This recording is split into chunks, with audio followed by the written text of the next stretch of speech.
আগেকার দিনে যখন জমিদারি ব্যবস্থা ছিল তখন তাদের গোমস্তা থাকতো, জমিদারের হয়ে গোমস্তা দাদাগিরি করতো, খাজনা আদায় করতো, প্রজাদের উপর অত্যাচার করতো, এইসব করতো। আর ব্রিটিশ আমলে ওই সাগর পাড় থেকে অ্যাপয়েন্টমেন্ট লেটার আসতো গভর্নর জেনারেলদের, এবং বাংলার বুকে প্রথম গভর্নর জেনারেল মানে ভারতের হয়ে যিনি অ্যাপয়েন্টেড হয়েছিলেন তার নাম হচ্ছে ওয়ারেন হেস্টিংস, এবং তিনি এমন কুকীর্তি করলেন যে তার বিরুদ্ধে ব্রিটিশ পার্লামেন্টে ইমপিচমেন্ট হয়েছিল। এইসব তো পুরনো কথা, ইতিহাসের কথা, এগুলো কেউ আর জানেও না মানেও না।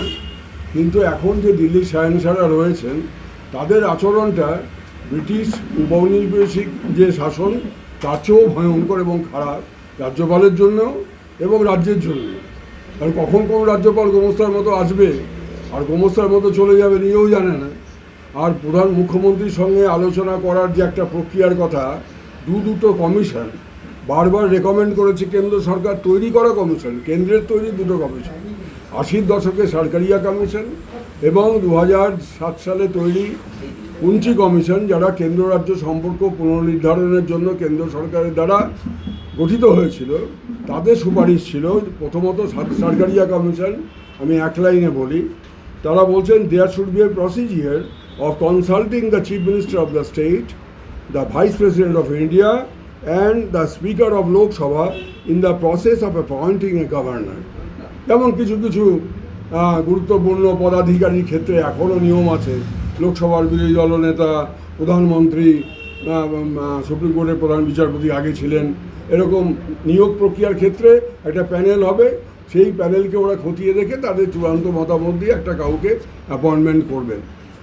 সরকারি কমিশন 80-র দশকে এই সুপারিশ রাজ্যপাল নিয়োগের ক্ষেত্রে বলে গেছে যে এই পদাধিকারীদের সঙ্গে আলোচনা করে প্যানেল তৈরি করে তারপর রাজ্যপালকে নিয়োগ করতে হবে। The state governments must be involved in the appointment of the governor with the formation of panels. পরিষ্কার ভাষায় বলেছে যে প্যানেল তৈরি হবে এবং সেই প্যানেলের মাধ্যমে যে নিয়োগ প্রক্রিয়া চূড়ান্ত হবে সেখানে সংশ্লিষ্ট রাজ্যের সরকারকে এর মধ্যে ইনভলভ করাতেই হবে। এবার দেখুন, পুঞ্চি কমিশন আর এক ধাপ এগিয়ে গিয়ে বললেন, যেটা 2010 সালে তারা তাদের রেকমেন্ডেশন পেশ করেছেন। আমি 7 বার রাজ্যসভায় প্রশ্ন করেছি, সরকার আজ অবধি উত্তর দিতে পারেনি।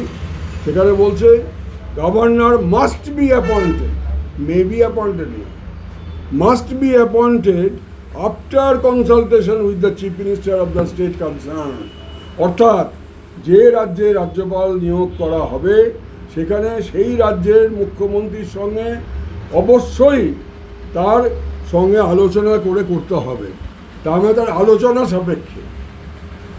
সুতরাং মুখ্যমন্ত্রীর সঙ্গে আলোচনা তো দূরের কথা, প্রায় খবরের কাগজে যেমন আমরা শুনলাম ব্যাপারটা সেরকমই খানিকটা। উনি নিয়োগ করে দিলেন দিল্লির শাহেনশাহ, করে দিয়ে তারপরে একটা ফোন করে সৌজন্য দেখাচ্ছেন যে আমি অমুককে আপনার রাজ্যের জন্য গভর্নর তৈরি করে দিয়েছি বা বানিয়ে দিয়েছি।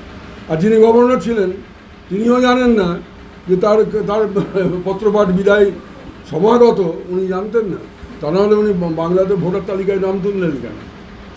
এই জায়গা থেকে একটা লিঙ্ক কোয়েশ্চেন করছি যে এক তো ভোটার তালিকায় নাম তোলা, দুই হচ্ছে আমরা দেখেছিলাম যে M.K. নারায়ণন এই রাজ্যের ফর্মার গভর্নর ছিলেন, তিনি IPS অফিসার ছিলেন এবং সেটা 2011 সালের পরে তিনি ট্রানজিশনের সময় রাজ্যের রাজ্যপাল হয়েছিলেন। আবার 2026-এর অ্যাসেম্বলি ইলেকশন নক করছে, সেই জায়গায় দাঁড়িয়ে আবার একজনকে রাজ্যপাল করা হলো যে IPS অফিসার। এর পেছনে কোনো এক্স্যাক্ট মোটিভ আছে বলে আপনার মনে হয়? না, সেটা তো দিল্লি শাহেনশাহরা ভালো বলতে পারবে। উদ্দেশ্য তো একটা আছেই এবং সেটা কোনো মহান উদ্দেশ্য নিশ্চয় নয়।